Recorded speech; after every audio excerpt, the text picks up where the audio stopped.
네, 안녕하세요. 해외영업실 하나증권 해외영업실 최병윤 차장입니다. 이전 시간에 강승희 대표님과 함께 저희가 금리, 채권에 대해서 좀 자세하게 알아봤는데요. 이번 시간에는 지난 시간에 대해서 좀 이론적인 걸 많이 말씀해 주셨다라고 하면은 이걸 가지고서 관련된 투자 상품에 대해서 해외 선물 상품에 대해서 알아보고 금리 전망에 맞는 전략에 대해서도 한번 의견을 여쭤보는 시간을 갖겠습니다. 네, 대표님 안녕하십니까? 안녕하세요. 네. 지난 시간에 금리 전망에 대해서도 말씀해 주셨고 그다음에 여러 지표들을 설명해 주시면서 이게 왜 중요한지 이게 어떤 영향을 미치는지에서 자세하게 설명을 해 주셨습니다.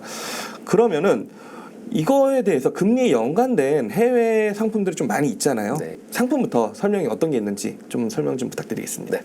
그러면 상품이 어떤 게 있는지 설명을 드리고 그 차이가 어떤 거가 있는지를 네. 간략하게 설명을 드리고 지난 시간에 했던 이제 전망 부분들을 네. 그러면 이제 어떻게 트레이딩을 하면 되는지를 알아야 되잖아요. 뭐 그게 제일 중요하죠. 네, 그게 제일 중요하니까 뭐 행동을 해야 뭐 벌든 깨지든 하니까 벌든 손실이 보든 하니까 어쨌든 그 선택을 할 때는 어떤 방식으로 선택을 하는지까지 알아보도록 하겠습니다. 네. 일드 퓨처라는 게 생겼어요. 솔직히 제가 은행에서 근무할 때나 이럴 때는 일드 퓨처라는 게 없었어요.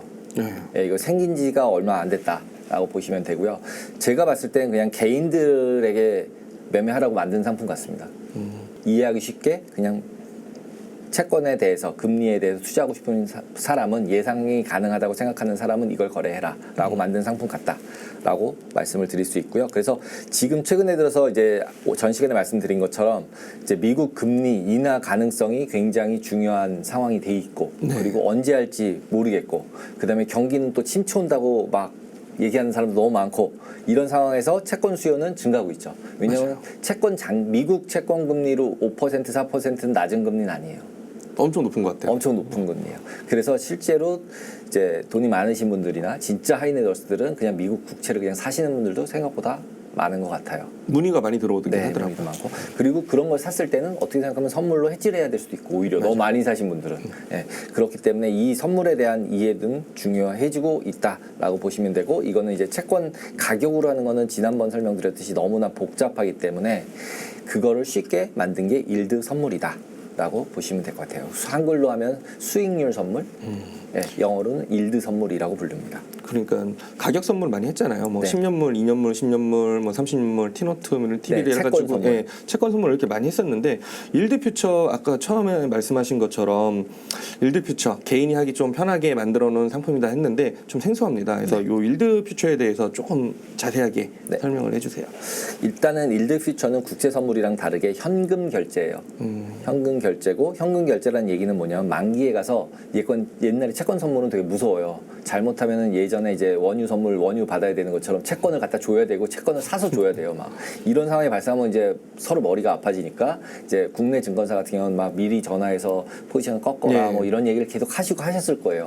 만기 청산이 자동으로 돼 있죠. 자동으로 안 되니까 막 그건 막 채권을 주고 받아야 되니까 그래서 그리고 이제 액면 금액도 되게 커요. 그렇기 때문에 너무 손익이 빨리 많이 움직이는 거죠. 한 계약을 하려고 해도 돈을 많이 중국을 많이 넣어야 되는 이런 상황이었다라는 거를 해결하려고 현금 결제로 바꿨다라고 보시면 되고요. 그냥 빼기해서 그냥 돈만 결제하고 차익 결제로 끝나는 거죠. 그 다음에 이거를 가격으로 안 하고 채권 가격으로 안 하고 수익률로 했다. 4.3, 뭐 4.0 이렇게 해서 직관적이겠네요. 네, 굉장히 직관적이다.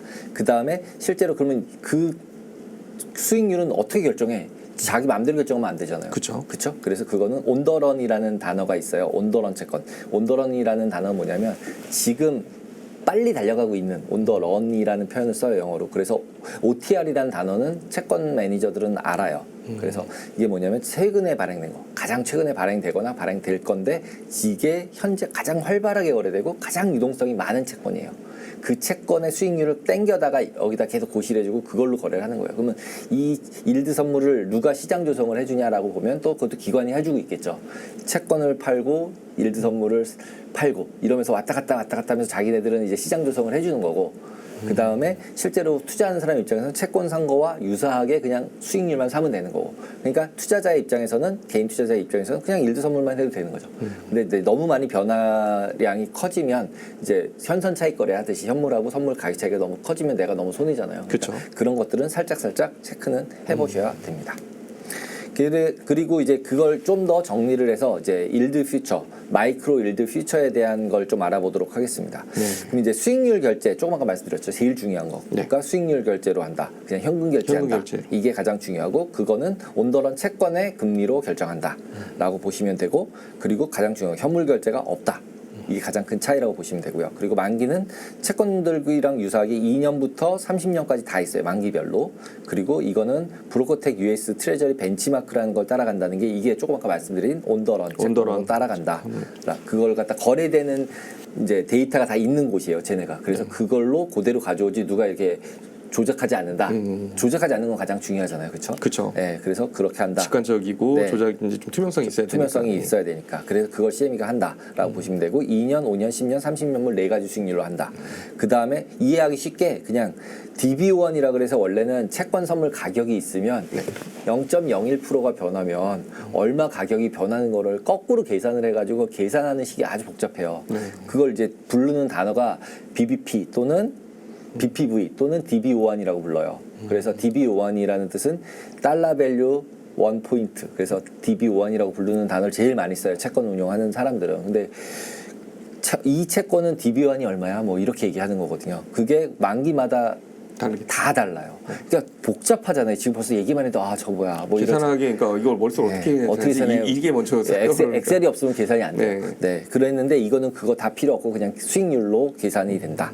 그래서 그냥 4개 계약 모두 월물 모두 다 그냥 1bp당 10달러인 형태로 바꿔놓고 그냥 빼기 하면 되는 거예요. 그러니까 0.01%가 변했네. 그러면 한 계약 샀으면 10불. 올랐으면 10불 벌었네. 내려갔으면 10불 깨졌네. 이렇게만 손해네. 이렇게만 딱 생각하시면 되니까 뭐 그냥 직관적이잖아요. 계산이 정액제로 그냥 진입 가격 빼기 청산 가격 해서 이제 0.01당 10불을 곱하고 계약수 곱하면 손익이 나오겠네. 네, 그렇죠. 그리고 채권 선물 같은 경우는 32분의 1, 64분의 1 뭐 진법이 틀리잖아요. 진법도 틀려서 되게 복잡해요. 그래서 솔직히 개인이 접근하기가 너무 어려웠어요, 솔직히. 거기다가 이제 마이크로여서 이제 금액이 굉장히 적고 증거금도 굉장히 낮아요. 그래서 거래하기가 쉽다. 그래서 실제로 전 시간에 했던 금리 예상만 가능하다면 매매하기는 아주 쉽다. 라고 보시면 될 것 같아요. 그리고 조금 아까 말씀드린 그 US 트레저리 벤치마크로 쓰고 있는 브로커텍이라는 데는 어떤 데냐? 라는 부분도 알아야 되잖아요. 그쵸. 몇 시에 어떻게 하느냐. 그래서 얘네가 진짜 조작을 하느냐. 네. 기준은 뭐 실제 현물을 주고받는 게 아니니까 기준이 있어야 될 거예요. 자기 마음대로 찍으면 안 되잖아요. 그래서 그것들에 대한 정보들이 이렇게 올라와 있어요. 그래서 현금 정산을 하기 위해서 어떤 브로커테크 US 트레저리 벤치마크라는 유동성이 풍부한 거래되는 트랙 기록을 쭉 남기는 곳이 있고 거기서 거래되는 채권들이 얼마만큼 되냐면 15분당 지금 뭐 3천억 불, 3,900억 불 2년짜리 같은 경우는 그리고 30년물 같은 경우는 1,740억 불 정도가 거래가 된다. 그래서 이것들에 대해서도 종가 한 번 거래 찍은 다음에 이거야 이러면 내가 좀 이제 기관 투자가한테 당할 수 있잖아요. 그래서 얘네가 볼륨, 그러니까 웨이티드예요. 평균치를 내는 평균 거래량의 가중 평균 금리를 만들어서 그걸로 결제를 시키는 거예요. 평균 거래량이니까 이런 왜곡이라든지 오차는 좀 적겠네요. 줄이는 거죠. 예, 시장을 누군가가 아까 말씀드렸지만 시장 조성하는 건 기관이 하는 거고 나는 개인이잖아. 내가 불리하잖아요. 그렇죠. 근데 얘가 저보고 제가 많이 샀을 때는 위에다 빵 찍고 내려갔다 빵 찍고 이러면서 그러니까 방향을 맞췄음에도 불구하고 수익이 안 나게 만들 수 있잖아요. 그렇죠. 그런 거를 다 막아놓는 거다. 방지하는 거다. 거다라고 보시면 될 것 같아요. 그리고 이제 DB51 아까 말씀드린 1BP 변할 때 얼마 손익 변해 이게 DB51인데 채권을 매매를 하시게 되면 이걸 다 계산을 해보셔야 되는데 여기서는 계산할 필요가 없어요. 그냥 빼기 하면 돼요. 그리고 이제 보통 여기 트레저리 퓨처스라는 게 이제 채권 선물 있었던 건데 과거에 2년짜리 같은 경우는 1BP 변하면 34불이 변해요. 근데 이것도 되게 웃긴 게 DB1이 계속 변해요. 그래서 가격이 어디가 있느냐에 따라서 34불이었다, 34불 몇이었다 이게 바뀌어요. 1BP 변할 때마다가 가격이 1BP가 아니니까. 그래서 계산하기가 아주 어려워요. 되게 복잡한. 어려워요.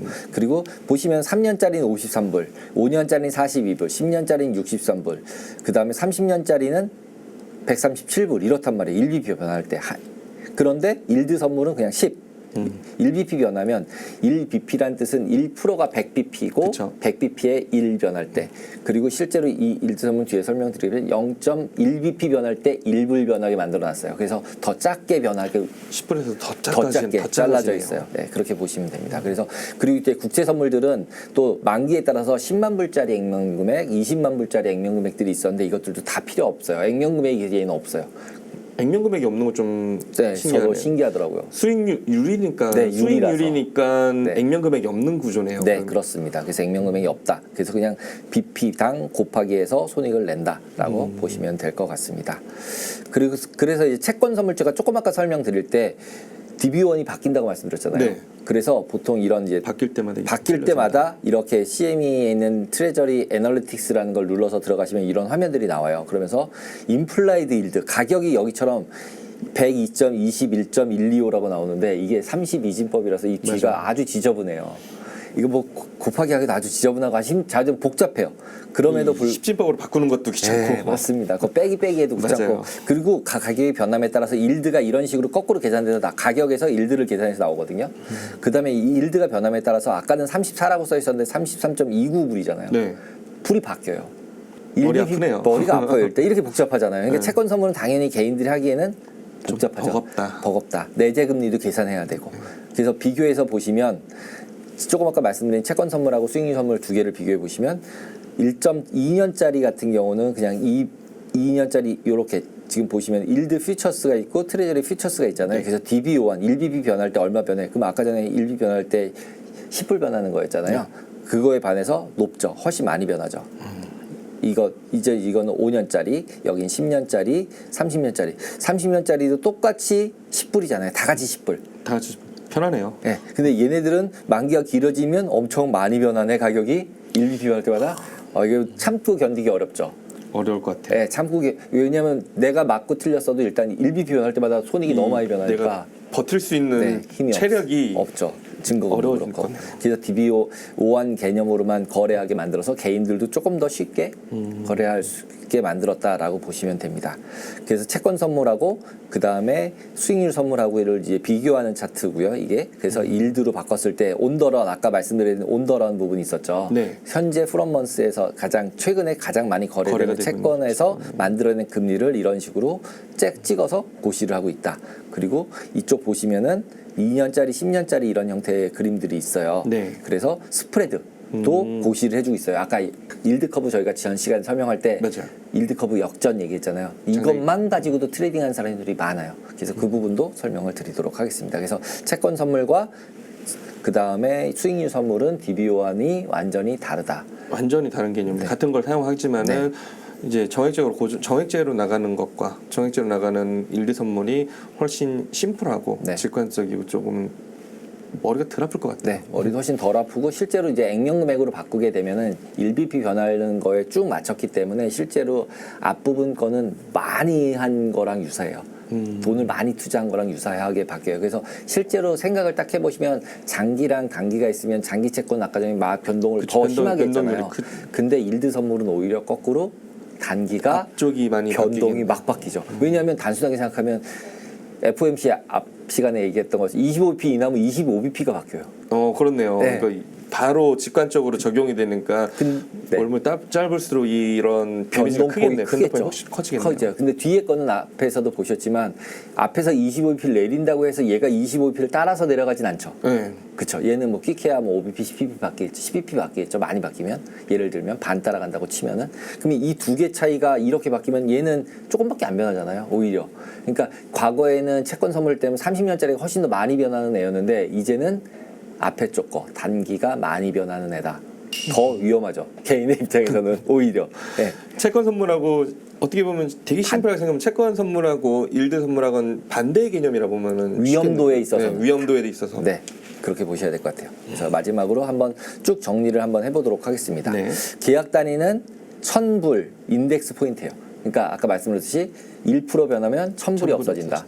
그걸로 손익이 그냥 정산되고 있다라고 네. 보시면 되고요. 한국 시간으로 아침 8시에서 토요일 7시까지 되고 1시간 휴식 시간이 있는 거다. 지금 썸머 타임이니까 7시에 시작해서 그렇죠. 6시에 네, 맞습니다. 이제 2일 6시에 끝난다라고 보면 되겠네요. 맞습니다. 썸머타임은 그대로 반영을 네. 하고요.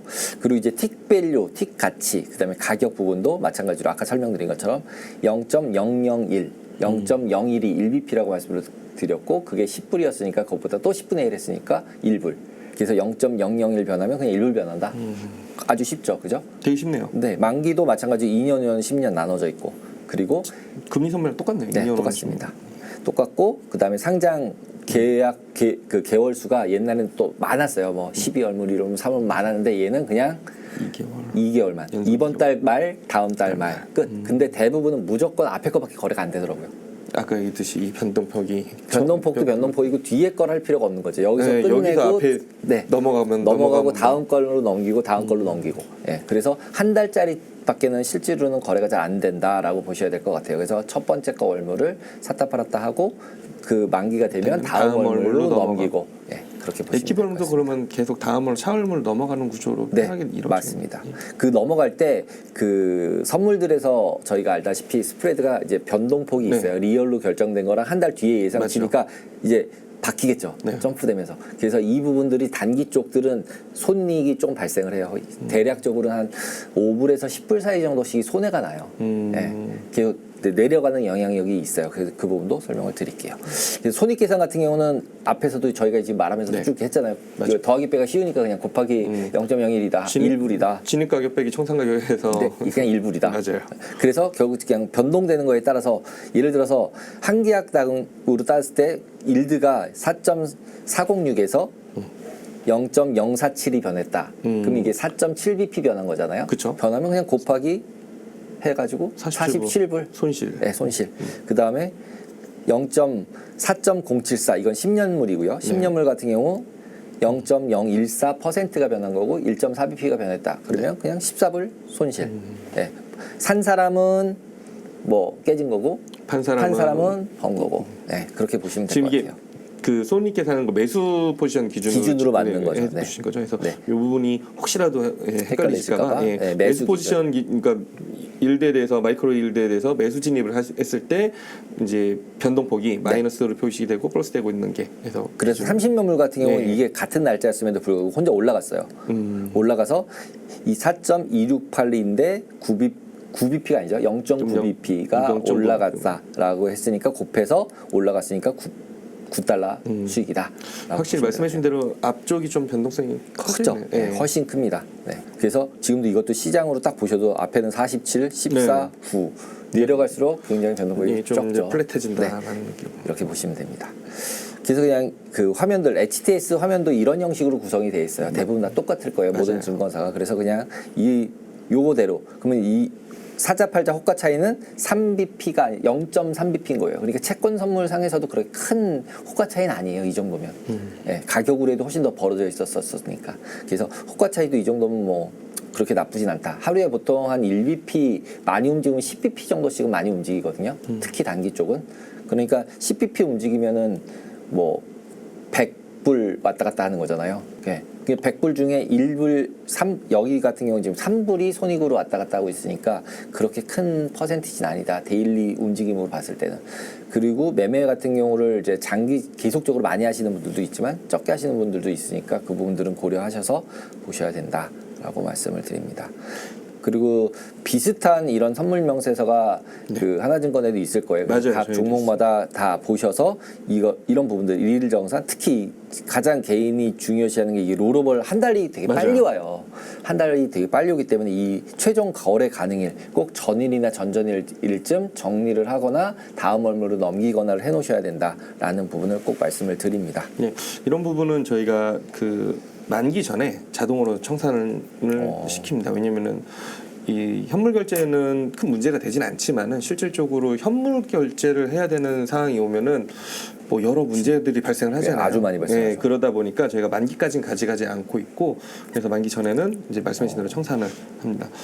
네, 지금 되게 저는 보면서 좀 많이 생각이 드는, 그러니까 보면 되게 직관적이고, 아까 얘기했듯이 저도 채권 선물 거래할 때 이제 32미터나 63미터 이게 전환하는 것도 되게 귀찮고, 네, 맞아요. 그 다음에 레버리지가 너무 크잖아요. 너무 그러다 보니까 말씀해주신 내가 방향성을 맞게 보고 있지만은 이 기초 체력이 안 되면은 내가 방향을 잘 봤어도 이제 흔히 손실이 발생하는 케이스가 있는데, 그렇게 빅 사이즈로 가기 전에 어떻게 보면 이런 채권이라든지 금리에 관한 감을 익히기에도 되게 좋을 거다라는 생각이 들고, 그리고 개인이 그렇게 리스크를 안 떠안으면서 이런 이제 채권이라든지 금리에 관련된 투자를 할 수 있는 좋은 수단이 되지 않을까. 그래서 되게 한 번은 요걸 가지고서 또 고객들한테 한번 얘기를 해줄 수 있는, 손님들한테 얘기해 줄 수 있는 자리가 있으면 참 좋을 거다 생각을 했는데, 그럼 대표님 지금 이 일드 상품에 관련돼 가지고 스펙이라든지 구조라든지 뭐 이런 거에 대해서 설명을 잘 해주셨잖아요. 네. 이전 시간에 전망에 대해서 한번 얘기를 해주셨는데, 그러면 이게 뭐 100% 맞다 이건 아니죠. 그러면은 네. 대표님께서 이 자리에서 이거 안 하시고 이제 휴양지에서 이렇게 휴양을 즐기시면서 매매를 했을, 클릭 그렇죠. 해가지고. 그거였을 네, 건데, 맞습니다. 요 자리에서 있는 저랑 같이 이렇게 방송을 하신다라고 생각을 하면은 어쨌든 뭐 전망에 대해서는 그래도 잘 말씀해 주시니까, 지난 시간에 말씀 전망에 대해서 네. 이런 채권이라든지 일드가 이런 전망에 대해서 어떤 전략을 해서 이랬을 경우는 이런 전략을 좀 대응하면 좋을 것 같다, 이런 거 추천해 줄 수 있는 전략이 있으면 한번 말씀을 해 주시면. 일단은 대부분 생각 딱 하고 있는 거, 올해는 일단 금리 인하다. 맞아요. 네, 인하다. 그러면 무조건 모든 사람들은 채권을 사거나 금리 선물을 팔면 되잖아요. 조금 아까 봤던 금리 선물 매도에는 무조건 벌어야 되잖아요. 그렇죠. 왜? 페드가 무조건 낮출 거야 올해. 그럼 버티면 돼. 이렇게 생각하실 수 있잖아요. 정말 그쵸? 단순하지만 그런 생각이 네, 많을 거예요. 딱 들죠. 네. 그래서 많은 분들이 TMF나 TLT 같은 채권을 연초에도 그렇고 작년에도 많이 사셨죠. 그래서 손해가 많으시죠. 네. 전화 올 때가 많이 있어요. 네. 그게 왜냐하면 금리를 낮춘다고 말을 하고 있다면 이미 반영이 돼 있어요. 이 수익률에. 왜냐면 아까 전에도 보셔서 일드 커브 보시면 아시겠지만 1년짜리, 2년짜리 갈 때마다 이미 내려가 있잖아요. 5.5가 아니잖아요. 맞아요. 5.5에서 25 내려봤자 5.25예요. 1% 내려도 4.5예요. 그러니까, 네. 그러니까 이미 내려가 있는 거를 그걸 거기서 더 그 다음에 어떻게 될래? 이게 더 중요한 거지. 지금 내릴 거다 안 내릴 거다는 그렇게 중요하지가 않죠. 이미 오히려. 반영이 돼 있는 이미 반영이 케이스가 돼 있으니까. 많으니까. 그러니까 이제 그래서 그리고 또 아까 전에 저희가 페드바치도 봤지만 일로 갔다 왔다 갔다 하잖아요. 네. 3월이었던 게 지금 6월로 6월 왔잖아요. 와 있죠. 예, 그리고 변화가 됐잖아요 이미. 그러면 단기 아까 일드 선물 같은 걸 했으면 손실이 엄청났겠죠. 네. 25bp만큼 무조건 났을 거 아니에요. 그렇죠? 네. 그렇기 때문에 무조건적으로 방향을 믿고 베팅하는 것보다는 무조건 미래를 예상해서 하셔야 된다라는 부분을 일단 말씀을 드리고요. 그럼 이제 일단 시나리오를 한번 정해 볼게요. 네. 일단 6월 달이라고 지금 이제 대체적으로 예상을 하고 있으니까 전반적으로 많은 예상이 되고 있다는 예상이 되고 거죠. 있는 예. 현재 상태 3월인 기준에서 6월 달은 할 거야라고 시장에서 예상을 하고 있고, 페드는 아닐 수도 있다고 얘기를 계속하고 있어요. 그래서 이번에 FOMC 하면서 두 번으로 점도표를 바꿔주면 이제 머리가 아파지는 상태가 되겠죠. 이제 6월도 다시 동결로 확 움직일 수 있어요. 3월 점도표에서 두 번만 할 거야 이런 거 나오면, 그러면 25bp가 확 변하니까 이제 베팅하기가 머리가 또 이제 복잡한 거죠. 아 이렇게 두 번만 하는 걸로 바뀔 것 같아라고 하는 사람은 사야죠. 일드 선물을 사야 되는 거고, 아니야라고 하는 사람들은 매도해야 되는 거고. 근데 어쨌든 지금 올해는 6월 달에 금리를 인하한다라고 가정이 돼 있는 시나리오 1번이 있는 거고요. 그다음에 지금처럼 그냥 금리 올라가 내려가 이건 홀짝이잖아요. 그렇죠. 그냥 지금 말씀드린 예상한 대로 가면 돼요. 아니야 이거는 경기가 계속적으로 좋고 인플레이션이 심할 것 같아라고 생각을 해서 실질적으로 금리를 동결할 것 같아 6월 달에도, 이렇게 생각하시는 분은 일드 건물 매수, 그 다음에 아닌 거는 매도, 두 가지가 있겠죠. 근데 지금 저의 그냥 생각은 6월 달에 하지 않을까? 라고 6월 달에 인하를 시작하지 않을까? 시작을 해놓고 그 다음에 볼 것 같아요. 그래서 원래는 25 계속 내리는 걸로 맨날 페드와치가 돼 있었는데, 최근 들어서는 한 번 하고 안 하고 한 번 하고 안 하고 뭐 이렇게 계속 바뀌면서 한 3-4번으로 맞춰가고 있어요. 그래서 이제 저는 그냥 연초에 얘기했던 거는 3월에는 금리나 못한다라고 말씀을 드렸었고 방송에서 대체적으로, 그리고 6월 달에 할 것 같다 라고 얘기한 게 아까 말씀드린 그 CPI 2%라고 얘기하는데, CPI가 확 떨어지는 숫자가 6월 달에 나올 것 같은 거죠. 아까 그죠. 네, 그 자리에서 표에 의해서 데이터에 의한 표에 의해서 보면 시장에서 좀 오버하는 것 같다. 그리고 페드가 3번으로 찍었는데 왜 6번씩이나 한다고 계속 그러는 건 좀 너무 오바잖아요. 페들 6번은 좀 많이 오바되는 느낌은 있어요. 있었죠. 네. 그래서 그때 사면 안 된다고 계속 이제 뭐 저는 얘기를 했었고 지금은 이제 5월달, 6월달로 됐으면 적정가다라고 저는 그냥 생각을 하고 있고 그래서 6월달에 금리 인하를 할 것 같은데 몇 번 인하할지는 잘 모르지만 저는 그냥 그것도 한 4번 정도다. 1% 정도는 해야 좀 내린 것 같잖아요. 그래서 그냥 이것도 그냥 뇌피셜이죠. 그냥 4번 정도. 어차피 금리를 전체를 다 예상할 수는 없어요. 그렇기 때문에 그냥 자기가 생각하는 기준을 잡고 그 정도면은 이 정도 4번 정도 인하 정도 하지 않을까. 그리고 6월이라고 했던 부분에 대한 생각은 그 CPI 나오는 부분들 그 다음에 작년에 저 점도 그 페드와치에 있는 퍼센티지에서 항상 안 변했던 애들이 있어요. 최일 많이 안 변했던 월. 그게 6월이에요. 네, 6월이 그대로 있고 나머지는 왔다 갔다 날린 거예요. 밑으로 갔다 날린. 어떻게 보면 6월이 기준 같은 느낌. 기준 같은 느낌이 저는 들었어요. 그래서 그냥 6월에 의사결정하는 게 굉장히 중요할 것 같다라고 생각을 해서 6월 달에는 저는 이제 금리 인하할 가능성이 높다라고 생각을 하고 있고 그러면은 인하를 하게 되면은 일단은 지금의 이벤트는 금리 인하를 하더라도 뭐 2번만 한다. 이런 게 나오는 게 리스크니까 지금 현재 상황에서는 제가 봤을 때는 그 리스크도 없지 않아 있는 것 같거든요. 최근 들어서 인플레이션 데이터가 좀 있어서. 그래서 개인적으로 이제 금리 인하만 베팅하기엔 조금 무섭다라는 생각이 들어요. 그래서 두 번째는 혹시 인하를 하지 못하고 지연을 했을 때 동결하고 어쨌든 올해는 한다고 하는 건 확실하니까 6월에 안 하면 9월에 하겠죠, 뭐 그죠? 그죠. 그러면은 그렇게 됐을 때도 내가 손해를 좀 안 볼 수 있는 전략이 없을까? 이런 전략은 아까 말씀드린 스프레드. 예, 스프레드는 그래도 더 안정적이잖아요. 하나는 사고 하나는 파니까. 그쵸. 네, 그래서 이 두 가지 전략으로 설명을 드려보고 저는 저의 가능성 중에 어디가 제일 높냐라고 봤을 때는 저는 두 번째라고 생각을 해요. 장단기 금리차가 줄어드는 쪽이 제일 좋은 예상, 그러니까 그렇게 될 가능성이 제일 높은 거. 그게 아마 페드가 원하는 방향이 아닐까요? 네, 그래서 페드가 원하는 대로 하는 가능성이 제일 높겠죠. 그쵸. 네, 그래서 이제 그렇게 보시면 될 것 같고, 그래서 거래전략 1번은 네. 금리 인하 할 거고 6월부터 시작해서 금리 인하 4번, 지금 시장에 반영된 건 4번으로 돼 있는 거니까 4번 할 거야라고 생각하시면은 당연히 금리 선물을 그냥 매도하시면 되겠죠. 그렇죠. 네. 그러면 어떤 만기를 매도해야 될까? 그러니까 장단기 금리가 있으니까 이게 그쵸. 상품 하나가 아니니까. 그렇죠. 지금 여기서는 그냥 금리 인하만 베팅이잖아요. 인하만 베팅인데 2년 할까 10년 할까? 그것도 고민이 되잖아요, 솔직히. 맞죠. 선택을 해야 되잖아요. 그럼 2년 하는 게 좋을까요? 10년 하는 게 좋을까요? 내리는 거 확률이 아주 높다고 생각하면은 2년을 해야겠죠. 반응도가 짧은 거. 짧으니까. 그리고 많이 먹겠죠. 수익이 그쵸. 많이 커지겠죠. 그에 반해서 조금 까리까리한데 장기 같은 경우도 내려가더라도 지금 현재 상태 시장에 반영이 돼 있잖아요. 4.1 뭐 이거밖에 안 돼 있잖아요. 근데 지금 5.5하고 4.1 차이가 많잖아요. 그럼 혹시 여기서 금리 인하를 안 해도 얘가 올라갈 가능성은 안 하고 있다고 치더라도 얘가 올라갈 가능성이 별로 적잖아요. 예, 적어 보이잖아요. 그러면은 약간 이 가능성이 있어 그러면 10년짜리. 그리고 아니야 이번엔 무조건 해. 그러면 2년짜리. 이렇게 생각을 하시면 될 것 같아요. 그래서 지금 저는 이 둘 중에 고르라고 하면 저 같으면은 10년짜리를 할 것 같아요. 2년짜리는 좀 무섭습니다. 네. 그래서 지금 일드 커브 부분을 제가 다시 가져왔는데 네. 지난 시간에 했던 이게 이 부분이에요. 10년짜리 같은 경우는 지금 여기거든요. 그럼 밑에가 1월 달이었어요. 네. 1월이었고 이게 3월 1일이었던 거고 여기가 지금 3월 8일이거든요. 네. 그러면 전주 대비는 내려왔고 1월 달 대비는 올랐어요. 그러니까 지금 중간 좀 딱 있잖아요. 애매하죠. 네.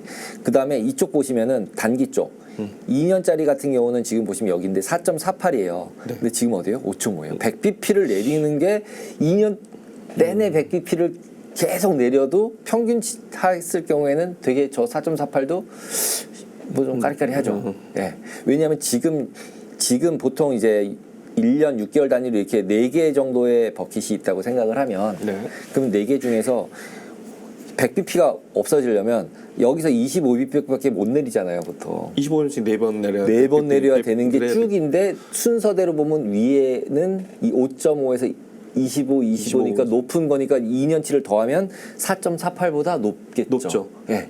이런 식으로 생각을 하셔야 되는 거예요. 평균에서. 그러면 잘못하면 이게 맞으려면 더 많이 내려야겠는데? 확 내리면은 2년물이 맞겠네요. 그렇죠. 확 내리는 걸 반영하고 있는 거죠.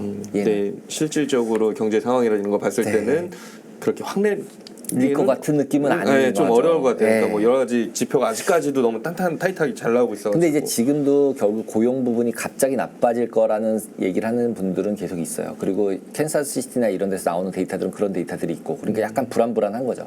그러니까 이제 제가 말씀드렸듯이 경기 좋고 주식 좋아서 저는 약간 돈이 너무 많아서 주식이 안 빠질 것 같아요. 주식이 빠지기 시작을 하면 얘네들도 침체가 왔을 때는 다 같이 대안이 없어요. 그런 식으로 지금 생각을 하고 있어서 약간 그냥 너무 급락하는 거는 침체가 완전히 오는 건 아니지 않을까라고 생각을 해서 낮추긴 할 건데 이거를 상황을 보면서 낮추겠다. 시작은 스타트는 끊지만은 이런 강도의 금리 인하 강도는 네. 경제 상황을 보고 실업률을 보고 그런 다음에 결정된다라는 네. 이제 생각이 의견이 있으셔서 네. 10년물 쪽을 먼저 그리고 침체가 실제로 왔을 때는 완전히 확 낮추겠죠. 그럴 것 같아요. 네, 침체가 오면. 그러니까 확 낮춘다는 얘기 주가는 폭락했을 거고 앞에 금리는 확 내려갔을 거고 이걸 반영한다면 2년을 숏을 매도를 해야겠죠. 네.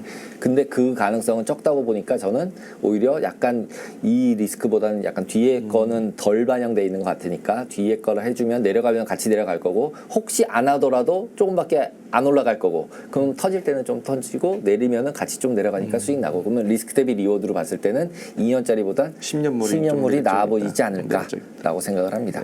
그 발행 계획도 마찬가지로 지금 지난 시간에 말씀을 드렸지만 단기는 없어지고 장기는 많이 발행할 거니까 수급상으로 봤을 때도 이게 더 상대적으로 좋아 보인다. 그래서 이제 두 번째 전략은 2년짜리 10년짜리의 금리 차가 축소가 될 거다라는 쪽으로 베팅을 하려면 굉장히 쉽잖아요. 그렇죠. 네. 그냥 채권을 할 때는 이게 또 뭐 계산하는 게 있어요. DB1을 맞춰야 되고 CDT라 그래서 치피스 딜리버리라 그래서 그거의 DB1을 찾아서 얘가 1BP 변할 때 얘가 1BP 변하는 금액을 맞히는 계약수를 맞춰야 돼요. 그러면 예를 들면 이 한 계약이 1대2는 되게 러프한 계약이고 예를 들어서 200계약에 100계약이냐면 그건 아니에요. 111계약 뭐 이런 계산이 나와요. 엄청 복잡해요. 말만 들어도 머리가 아파지는. 네. 엄청 복잡한데 얘는 그냥 빼기 끝. 하나 빼기 하나 사면 땡이니까. 그래서 너무 거래하기가 쉬운 거예요. 그래서 그 금리 차가 지금 보시면은 2년 10년짜리 금리 차가 시장에 있는 실제 금리는 0.39예요. 근데 지금 금리 선물은 선물이잖아요. 네, 맞죠. 미래가 반영이 되고 있잖아요. 있어요. 그래서 33bp예요. 이래서 이 금리 차가 있다라고 보셔야 되고 이 금리 차가 너무 많이 벌어졌을 때는 이론가랑 차이가 좀 커졌을 가능성이 높아요. 그래서 이거가 어느 정도 한 5bp 정도면 적정한 것 같아요. 5에서 10bp 사이 정도면. 그래서 그것보다 더 벌어졌을 때는 뭔가 이상하니까 하지 말고 들어가더라도 그래서 먹을 게 줄어드는 거니까 내가 방향을 맞췄어도 그래서 그렇게 보시면 될 것 같고 지금도 이제 보시면은 여기가 이제 거의 100bp 수준이었고요. 그 다음에 100bp 수준에서 이렇게 옆으로 쭉 가시다 보면 계속 올라가고 있잖아요. 이렇게. 네. 그리고 지금 보면 대충 저점은 올라가는 것 같잖아요. 그냥 기술적으로 봤을 때. 그러니까 이게 그런 급등 모양은 아닌데 3개월물처럼 급등 모양은 아닌데 네. 10년물에서 2년물처럼 이렇게 보면 우상향이 네. 되게 좀 미미하지만 천천히 네. 움직이는 것 같아요. 그래서 이 부분도 여기 보면은 지금 이쪽 같은 경우 이렇게 찍고 이렇게 올라갔었잖아요. 게다가 네. 지금 갑자기 금리 인하 안 하는 것 같으니까 확 내려갔잖아요. 맞아요. 1월 달에. 그렇죠? 그러고 나서 지금 살살살살 다시 올라가고 있잖아요. 그러면 지금 여기서 얘가 이렇게 더 내려와서 이쪽처럼 될까? 가능성 상으로는 별로 안 나 보이잖아요. 것 같아요. 그러니까 가능성이 지금 저희가 얘기했던 여러 가지 가능성 중에 경기나 주가나 여러 가지를 반영했을 때 지금 그러면 얘가 잘못해서 내가 여기서 잘못해서 얘가 이렇게 더 내려왔다라고 하면 진짜 침체가 오거나 문제가 발생했을 거고 그러면 상대적으로 덜 터져 있겠죠. 터지더라도. 근데 내가 생각한 게 맞아서 금리 상황이나 경기가 진짜로 연착륙을 하고 장당히 금리차가 정상화가 된다고 치면 얘가 계속 조금씩 계속 올라가겠죠. 그리고 실제로 증거금도 네팅 해주는 증거금을 이제 매수한과 매도가 있으면은 증거금을 줄여주는 증권사도 있고요. 안 해주는 증권사도 있어요. 그래서 하나증권은 어느 쪽인지 제가 정확히 모르겠습니다. 근데 그럴 경우에 있어서는 증거금도 확 내려가요. 그 두 개를 같이 가지고 있으면. 네팅이 쳐지니까. 네팅 쳐지니까. 그럴 경우에는 레버리지가 이게 키울 수가 있어요. 그래서 변동성과 가능성이 높아지면 레버리지를 높여서 그쪽으로 더 베팅을 할 수도 있다. 그래서 장당기 금리차 부분의 추이를 보시면은 어느 정도 지속적으로 올라가는 차트 모양을 보여주고 있고요. 이거 같은 경우는 아까 보여드렸던 일드 퓨처스라는 사이트에 들어가면 이것들을 계속 리얼로 보여주고 있어요. 리얼타임까지는 아니고 데일리로. 그래서 추세가 어떻게 변하고 있는지는 다 확인을 하실 수 있어요. 히스토리로 그냥 쭉 확인할 수 쭉 있는. 보여드릴 수 있어요. 그리고 지금 하나 이제 조금 일드 선물 때 때문에 금리차 추이는 이렇게 되는 건 맞겠는데 일드하고 아까 보여드렸을 때 33이고 36이었잖아요. 네. 그것처럼 그 차이가 여기처럼 이렇게 발생을 해요. 현선 금리차처럼. 현선금을 이제 코스피 선물도 보면 선물 있고 그쵸, 현물 지수 현물 있잖아요. 걔네처럼 얘네들도 조금 위로 아래로 벌어져 있어요. 근데 여기서 이해를 하셔야 될 것 중에 하나가 뭐냐면 이것도 조금 복잡하다고 볼 수는 있는데 보시면은 금리차가 플러스일 때는 어때요? 노란색이 위에가 있죠. 선물 스프레드가 아니라 일드 스프레드가 위에 있어요. 네. 근데 마이너스 그 금리차로 바뀌었더니 일드 선물이 더 아래에 있어요. 네. 그 이유가 뭐냐면 2년짜리는 레버리지가 훨씬 더 커요. 맞아요. 그래서 2년짜리는 돈을 빌리는 형식이에요. 어떻게 생각하면 빌려서 많이 산 형식이에요. 그래서 채권 선물을 할 경우에는 2년짜리는 계속 내가 비용을 내야 되는 구조고 왜냐면 금리차가 반대니까. 이것도 마찬가지로 위로 되면 반대니까. 그래서 이게 잘못된 게 아니라 실제로 금리차만큼 내가 돈을 빌려서 사는 형식이기 때문에 금리차만큼 계속 반영을 하고 있다. 그래서 지금도 보시면은 노란색하고 녹색이 있잖아요. 이건 네. 스프레드를 제가 그냥 두 개를 뺀 거예요. 선물하고 그 이자율하고. 선물 이자율하고 그냥 이자율하고 선물 이자율. 네, 두 개 빼보시면 금리차가 역전이 안 돼 있을 때 정상적일 때는 노란색이 위에 있고 그 다음에 밑으로 가면 아래로 내려가고 네. 그래서 이렇게 돼 있으니까 제가 잘 보고 하셔야 된다는 게 이렇게 돼 있을 때는 뭔가 something 이상한 거죠 가격이.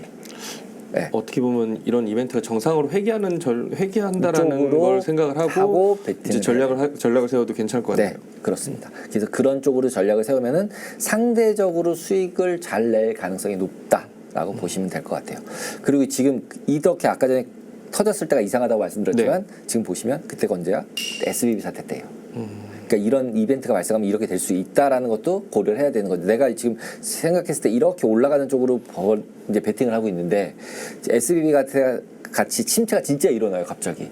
그러면서 갑자기 이런 형태의 모습이 나타날 수도 있다라는 부분도 고려는 한번 정도는 해보셔야 된다. 사실 이런 이벤트는 저희가 예측을 할 수 있는 범위는 아니고 그냥 지표나 이런 걸 통해서 경제 지표나 이런 거는 추세가 나타난 거는 저희가 이렇게 경기가 흘러가고 그쵸. 있구나라는 걸 알 수 있지만 SBB 사태처럼 이런 거는 제가 왜 계속 매번 말씀드리냐면 증거금 때문에 그래요. 반대매매만 안 나오면 무조건 벌잖아요.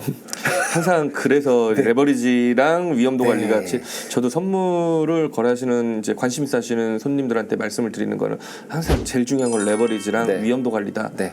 방향성은 우리가 신이 아닌 이상 타점은 못 맞추지만은 방향성을 안다라고 하면은 그렇죠. 이거에 대해서 흐름은 가지만 여기까지 과연 갈 수 있는 우리의 체력과 이런 게 있냐라는 거는 미지수기 때문에 이게 제일 중요하다라고 항상 말씀드립니다. 그래서 지금 이 부분에서 말씀드릴게 요 기간 2023년도 1월부터 3월까지를 보시면 이렇게 올라가잖아요. 네. 올라가고 있어서 들어갔는데 분위기 이상해 그러더니 이렇게 내려갔잖아요. 네. 이렇게 되면 로스컷 당했으면 안 되잖아요. 그러면은 그렇죠. 예를 들면 마이너스 여기까지 갈 수 있겠네. 그러면 이게 어디야? 그럼 마이너스 1 정도 돼요. 그러면 지금 내가 0.4 정도에 들어갔다고 치면 60bp 정도는 손실이 날 수도 있겠네. 그때 반대 매매가 당하면 안 되잖아요.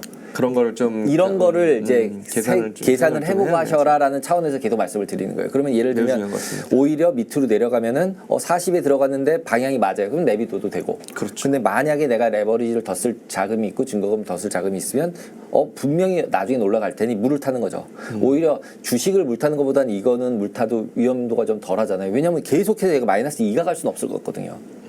마이너스 1까지는 갈 수 있을지언정 마이너스 2는 못 갈 것 같으니까 물을 타는 거죠 이제. 마이너스 이런 때 타면은 마이너스 1만 가도 네. 네. 그러면은 더 빨리 원금 회복하고 더 들어갈 날 수 있으니까 예를 들어서 내가 10계약을 할 수 있다 스프레드를 그러면은 여기서 3계약 한 5계약쯤 해놓고 5계약은 안 해놓는 거죠. 그 중요한 증거금이 놀고 있는 거죠. 풀베팅을 절대 하면 안 된다는 얘기를 계속 드리는 거예요. 그게 제일 중요한 것 같습니다. 네, 풀베팅 하지 말고 말씀드린 거 네. 선물 차서 깡통 찼던 네. 고객들 손님들 손실 많이 봤다는 손님들한테 항상 얘기드리는 거는 선물은 절대 풀베팅하는 상품이 아니다. 네, 맞습니다. 네, 저도 계속 테이블 생각 방송에서도 계속 말씀드리는 게 풀베팅은 절대 하면 안 된다. 선물 풀베팅은 그냥 깡통 차는 거에 100%에 거의 99.9% 깡통인 것 같아요. 그러니까 꼭 그걸 관리를 하셔야 된다. 그래서 만약에 이거를 과거에 이런 SBB 사태 때 지금은 봤었으니까 이렇게 해서 올라가는 거 확인하고 이때쯤 8월 28일쯤 0.8일 때 들어갔다면 손익이 어떻게 발생하는지를 보여드리는 거예요. 그냥 0.8쯤에 들어가서 0.6쯤에서 나왔다고 가정하면 0.37쯤 나왔다라고 가정하면은 한 계약당 계약을 하나 매도하고 그렇죠. 매수했을 때 430불 정도 수익이 났다. 이거 증거금이 한 430불 정도 됐을 거예요. 네. 100%. 100%. 네, 증거금 대비로 따지면 100% 증거금 나는 거죠. 대비. 대비로 하면은. 그래서 리스크 대비 리워드는 나쁘지 않은 거다라고 생각이 들어서 이거를 저는 좋은 전략이지 않을까라고 생각을 합니다. 그리고 지금 여기서도 보시면은 현재 지수, 그러니까 스프레드 상황으로 보시면은 이때 찍고 있는데 여기서 이렇게 더 내려가려면 지금 이쪽 과거에 보시면 이런 레벨에서 내려갈 수는 있잖아요. 근데 그쵸. 이때는 뭐예요? SBB 사태죠. 특수 케이스. 특수 케이스. 그러면 지금 특수 케이스만 발생하지 않으면 그냥 일반적인 상황에서는 흐름상으로는 내가 먹을 먹을 확률이 높다. 근데 만약에 저런 사태가 안 난다고 생각하고 플래팅하면 안 된다. 그러니까 항상 미래는 모르는 미래는 거니까. 모르는 거니까. 그러니까 저런 거에 되면 난 더 해야지. 할 수 있는 자금을 좀 마련해 놓고 이거의 버퍼를 가지고 있다가 만약에 저런 일이 발생하면 더 물을 타는 거죠. 나는 지금 40일 때 산 다음에 80일 때 한 번 더 사고 120일 때 더 살 거야. 그래서 한 3번 정도 할 수 있는 자금으로 만들어 놓고 그걸 계획을 세워 놓고 이런 포지션도 구축을 하는 게 좋다라고 말씀을 드립니다. 2시간 두 번 이제 두 회로 나눠 가지고 이제 금리와 그다음에 일드 상품 등 이렇게 좀 조금 생소하지만 관심이 많아지는 주제를 다뤄봤는데요. 재밌었고 그리고 몰랐던 부분을 되게 잘 알게 됐다. 그리고 역시 선물은 위험도 관리가 제일 중요하다라는 생각이 들었습니다. 대표님, 정말 두 회에 걸쳐 가지고 유익한 정보 많이 주셨는데요. 항상 이제 진심으로 감사드리고 테이바의 상가 매주 잘 보고 있습니다. 네, 앞으로도 잘 보도록 하겠습니다. 네. 시간 내주셔서 감사합니다. 감사합니다. 네. 어떻게 보셨는지 모르겠습니다. 근데 최근에는 정말 미국에 대해서 그리고 관심이 많아졌고 그중에 금리 인하에 관한 소식이 국내 언론사에도 많이 나오고 투자자들 입장에서도 많이 거론이 되고 있습니다. 그런 거를 좀 자세히 알고 공부를 해가면서 우리가 현명한 대처를 할 수 있는 투자 생활이 될 수 있길 바라면서요. 이번 시간 마치겠고요. 다음에 또 유익한 주제를 가지고서 찾아뵙도록 하겠습니다. 네, 저는 이제까지 하나증권 해외영업실의 최병용 차장이었습니다. 감사합니다.